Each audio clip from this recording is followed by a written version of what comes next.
ഇതാണ് നിലക്കടല. ഈ നിലക്കടല ഒരു ദിവസം നമുക്ക് വെള്ളത്തിലിട്ട് വെച്ചിട്ട് അതിനെ നമുക്ക് മണ്ണിൽ പാകാം.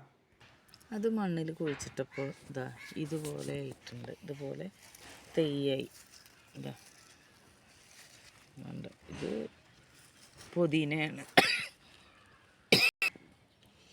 ഇതാണ് ഇതുപോലെ വന്നിട്ടുണ്ട്. നന്നായി മുളച്ചു കേട്ടോ. ഞാൻ 2-3 സ്ഥലത്ത് കുഴിച്ചിട്ട് അവിടെയൊക്കെ മുളച്ച്.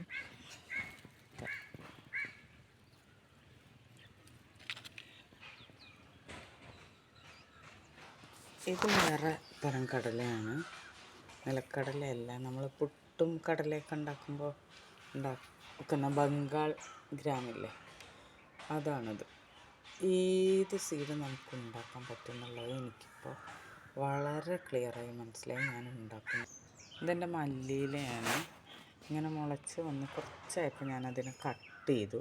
നല്ല സ്ട്രെങ്ത്തോടുകൂടെ അതിൻ്റെ തണ്ടൊക്കെ നല്ല സ്ട്രെങ്ത്തോടുകൂടെ വളരാൻ വേണ്ടിയിട്ടാണ് ഞാൻ മേലെ കട്ട് ചെയ്തത്.